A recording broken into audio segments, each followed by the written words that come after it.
Dictation start होगी 5 second बाद।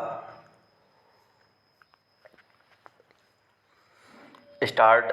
भाइयों और बहनों, मतलब यह है कि अगर संसार को सहनशील बनाना है तो सभी लोगों को दुनिया भर में हिंदी भाषा का प्रचार और प्रसार करना चाहिए। ज़्यादातर व्यापार के लिए कच्चा माल तो किसान ही पैदा करता है, फिर किसान के लिए कृषि अनुसंधान के खर्च में दुनिया भर में कटौती क्यों की जा रही है? कटौती करनी है तो बहुत से और क्षेत्र भी हैं। अमीर देश सन 1990 में खेती बाड़ी को आगे बढ़ाने के लिए जो सहायता दे रहे थे वह थी 12 अरब डॉलर और 10 साल बाद 2000 में 2 अरब डॉलर की कटौती कर दी और यह 10 अरब डॉलर रह गई। तो पूरी दुनिया को खेती बाड़ी से जोड़ने की ज़रूरत है, तभी ये दुनिया आपस में लड़ना मरना बंद करेगी।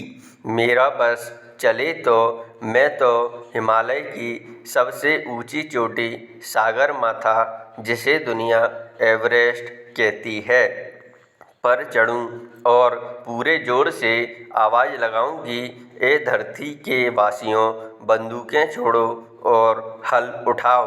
नहीं तो आप ही सोचो कि 20 साल बाद 2020 में जब दुनिया की आबादी 8 अरब हो जाएगी तो सबको खिलाने लायक खाद्यान्न कैसे उपलब्ध होगा?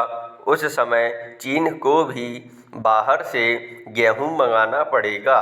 सौभाग्य से भारत के बारे में तो कृषि विशेषज्ञों का यही अनुमान है कि भारत के किसान और कृषि वैज्ञानिक मिलजुल कर बढ़ी हुई आबादी का भी पेट भर पाएंगे।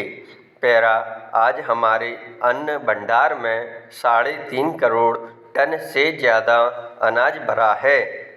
रबी की फसल आने के बाद यह बढ़कर 5 करोड़ टन तक जा सकता है। रखने की जगह नहीं है, इसलिए समाज कल्याण के कामों में लगाने और विविध रूपों में निर्यात करने के अवसर बढ़ रहे हैं। काम के बदले अनाज और बच्चों को पाठशालाओं में नाश्ता करवाने व खाना खिलाने के कार्यक्रम पूरे देश में चलाए जा सकेंगे। यह एक तरह से दूसरी कृषि क्रांति का ही नतीजा है कि हम 101 करोड़ से ज़्यादा आबादी को अपने खेतों में उपजाई फसल से ही खाद्यान्न उपलब्ध करा रहे हैं। खाने वाले तेल की कुछ वर्ष पहले कमी हुई थी। हमने पुरजोर कोशिश की। पिछले कुछ वर्षों में आयात तो घटकर प्रति वर्ष 300 करोड़ रुपए का हो गया, वहीं तिलहनी फसलों और उनसे उत्पन्न पदार्थों का निर्यात 8 गुना बढ़कर 2500 करोड़ रुपए से भी ऊपर हो गया। यह सब फल है किसानों, वैज्ञानिकों एवं प्रसार कार्यकर्ताओं के अथक प्रयास का। इस प्रगति में आज कृषि वैज्ञानिकों का योगदान किसी से छिपा नहीं है, इसे सारी दुनिया मानती है। जहाँ भी भूख है वहाँ लोग भारत की मिसाल देते हैं कि देखो, इस महान देश ने भूख की चुनौती का किस तरह डटकर सामना किया।